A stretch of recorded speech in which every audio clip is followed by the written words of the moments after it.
So don't ask me why, but I went and saw the new Snow White live action movie. And here are my thoughts.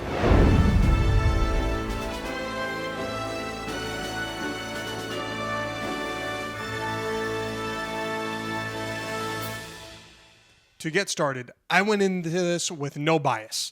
I was ready to just kind of take the movie at face value and judge it so. And despite reviews, despite controversies going on with the movie, I wanted it to be good.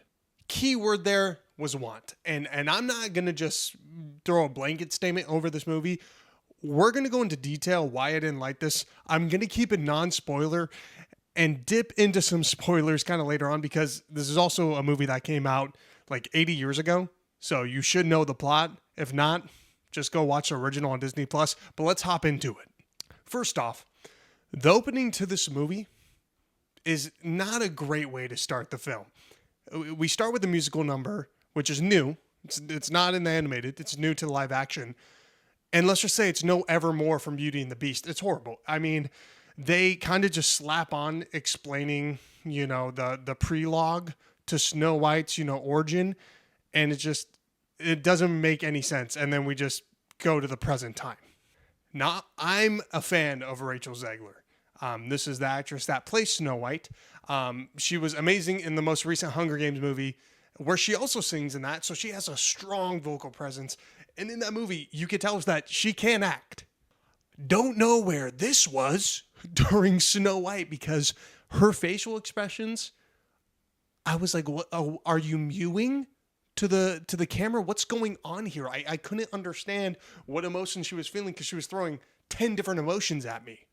And don't even get me started on Gal Gadot. Now, hear me out. For the first 10 minutes, I was like, you know what? I see the vision. I can see it. This might be good. This might be a good portrayal. And then she had a musical number, and she kind of picked up some mannerisms, and the only thing that was doing it for me was the outfits. I was like, all right, you look like her. I guess that's cool, because everything else was off. The kingdom, Snow White's kingdom, was just bland. I don't understand what they were going for, but it didn't give off royalty, and it felt like only like 50 people lived in it. Which, hey, if that's saying true, I just don't know what would make the evil queen want to take over this kingdom. But yeah, just that was kind of one thing where I'm just like, yo, you look at the Beauty and the Beast live action, you look at the Cinderella live action, all these feel lived in and feel like true kingdoms. I just felt like this was a random town, and everyone was just kind of hanging out. And to kind of go back on looks too, dude, the hairstyle they had for Snow White, she was looking like Lord Farquaad. Now, there are some strong suits. There are some strong things to this movie. The CGI on the animals, I actually really enjoyed. It was really kind of a cartoonish vibe. Something that The Lion King, I feel like, just didn't get right. That was too realistic. This did so good. I was like, dude, these animals are cute, but they don't feel out of place in the live action. And she played with the CGI well, where it was believable. Now, where the CGI kind of threw me off a little bit was in the dwarves, and I would say the dwarves are 50% of Snow White.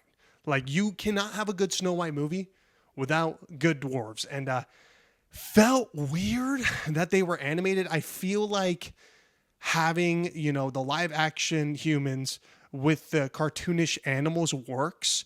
But then when you introduce the animated dwarves, it kind of felt out of place, and at first was super overwhelming. Dopey was really the only one that looked good from the rip, but and the design grew on you, but really kind of weird at first. Now, for music, most of the songs are trash. They are just garbage. Don't know what we were thinking in the studio. Don't know what we were planning or what our goal was with these songs, except to just spew out dialogue that could have just been said. I feel like this movie would have benefited from not having any music at all. Maybe just having the two main ones, which were the best ones and were in the original.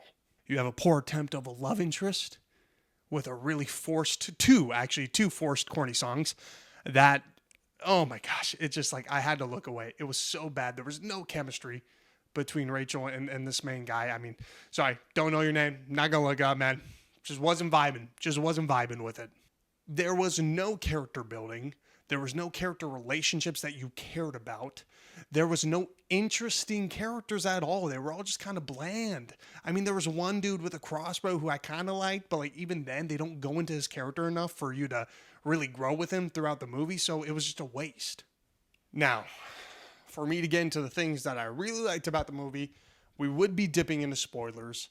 So I'm gonna end the review here, and then I'll do like a minute of spoilers just to PowerPoint through what I liked.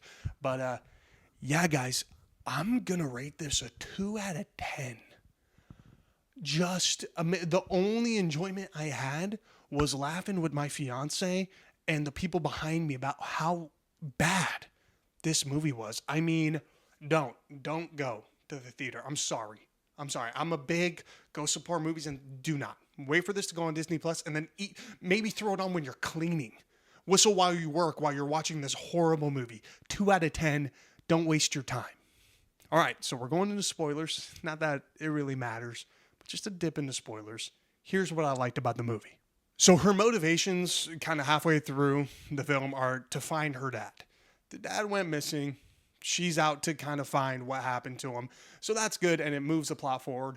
Only thing is like they reveal that the evil queen killed the dad with like no background or anything to kind of make that a big reveal. I feel like that could have been leaned into a lot more, which would have made it so good. And I don't know what happened. And at the end of the movie, she ends up defeating the evil queen by showing that she knows the community. Like the guards are holding her and she calls out the guards' names. And it was actually a pretty good moment that worked for me, because like it showed that her strengths are her being a nice person and a genuine person who knows these people, you know? And yeah, that was like, okay, yeah, dude, like let's lean into that. That should have been the whole movie of her just showing how good of a person she is. Instead, we're getting her singing in the woods.